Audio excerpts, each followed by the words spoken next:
network, but what do you like at networking here in Japan? Hello, my name is Greg Story. I'm the president of Carnegie Training. We are coming from the High Performance Center here in Akasaki, Minato-ku, the business center of Tokyo. This is another in a series of videos on doing business in Japan, and we covered networks before, but today I want to talk about networking, how to build that network when you actually attend the meetings. Now, there's two varieties of networks here. There's the Japanese-speaking group, and then there's the English-speaking group. Let's talk about the Japanese-speaking group first of all. Now, I'm sure that many of us, when we were growing up, our mothers, our fathers said, don't speak to strangers. Well, the Japanese mothers and fathers did a great job of that here, because even when Japanese go to networking events, they don't speak to strangers, which is to say, you.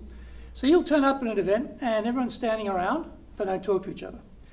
If they're standing two of them together and one of them knows another person, then they'll introduce that third person to the person they're with. And you'll do the same. But walking up to somebody you don't know, introducing yourself, doing the Meishu Kokan, doing the business card exchange, hardly see that at all. So it's a very limited pool to do networking in the Japanese context. Now, of course, with my team, we don't allow that. We teach my team, my Japanese team members, you bowl straight up to people and you introduce yourself and you start with hajimemashite, a slight bow, and you produce your business card that says, I want to exchange cards with you. Now, often the Japanese side are a bit taken aback by this, to be honest, because they're thinking, well, yes, I'm not going to network with anyone here because I don't want to meet anybody. But if you're going to actually create a contact with someone, you've got to step it up. You can't wait for the random chance of some third parties known in common who can introduce you to each other. It just won't happen. You've got to get out there and make it happen. As long as you're polite, as long as you're reasonable, you have to break through that barrier. But it is quite a strong barrier. Now, as a foreigner, the social rules don't apply to me as much as they do to my Japanese staff. So often, I'm the battering ram. I'll just, walk straight up to people, I'll put out my hand, I'll bow, hajimemashite, whatever I'll do, and I'll start that conversation, then I'll introduce my colleague. And then I'll move on and hit the next one. So it is very tough in a Japanese language environment trying to network with people. If you're going to English-speaking environments, again, you've got two varieties of people turning up. You've got the Japanese who'll turn up, and then you've got the foreigners who'll turn up. Now, the Japanese are very interesting. They always go early. Guaranteed. If you invite someone for dinner in Japan, say it's a 7 o'clock dinner, they'll be there at 6:30. You're still cooking. You're not ready yet. They're there at 6:30. The same with events. If it starts at 6:30, they'll be there at 6:15 or 6:10. If it starts at 7, they'll be there at 6:30, 6:40. Now, once they get in the door, what do? They don't meet anybody. They go straight to the table and they sit down. They'll start playing with their phone. They don't want to meet anybody. It's a networking event, but they don't want to meet anybody. Anyway, that's how it is. So, in my case, when I go to these events, if I see Japanese, I walk straight up to them and I say, oh, great, could I meet you, please? I speak in English, obviously, because they're here in an English-speaking environment. And they're, oh, who is this guy? But we go through the process and we have a little conversation. I break through the ice. And trust me, if you've seen Game of Thrones, that 700-foot ice wall, it's like that. It's a pretty big wall of ice. But you've got to break through. If you want to meet people, you've got to break through. Now, on the other side, if it's a foreign group, and also one thing I'll point out too, if you go in pairs or in three of you to the same event, don't sit on the same table. That's just the stupidest thing in the world. How are you going to meet anybody? You're all sitting together. If I'm going to an event with my team, there's two of us, say, right, I'll take this half, you take that half, and we split up, and we don't see each other till the end, because we're trying to meet as many people as possible. If we get there and I sit down and they turn up and they realise I'm on that table, they'll go and sit on another one. If by chance we're meeting people, we both sit down on the same table, one of us will move and go to another table. That's also a thing too.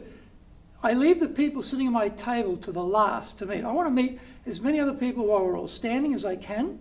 So we'll divide the room in half. If it's two of us, it's not. I'll normally, if I'm on my own, I will start with the nameplates. Now, sometimes at an event you'll get a list of people who are coming. That's very handy. You can see, oh, okay, I really like to meet this person, this person, this person. And you won't know who they are. Get the organisers to help you. Often they'll know, oh, that's that person over here, so-and-so. they'll guide you, use that. Or if you don't get that till you get to the event, they've always got the name cards laid out. You know, go on the breast pocket here. I get there early and I go through every single one of those names. And I'm looking, oh, okay, who do I already know here? So I won't mess up face and name, right? That's the first thing. Secondly, who do I want to know? Who here haven't I met who would be good to meet? And I start looking for those people. Then I position myself right near the door.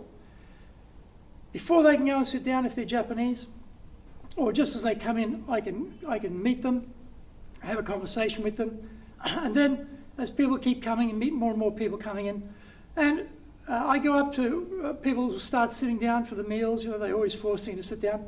I'll go up to other tables. People already seated. I'm not on their table, but I'll go around that whole table and try and meet as many people as possible. They don't even know I'm not on that table. In fact, they don't care. Try and meet them, and then finally go back to my table and meet everybody on my table, because at that luncheon, I've got a chance to speak to people on my table. So here's some things about networking in Japan. It's not always as it would seem.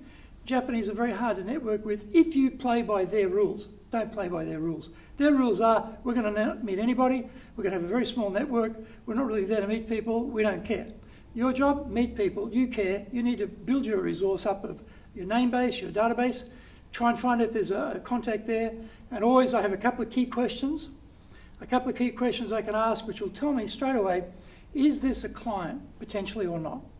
And if it's not, I'm not going to waste my time because I have to find the one who is the client. So I'll be very polite. I'll say, thank you very much. I'd really like to meet more people here today.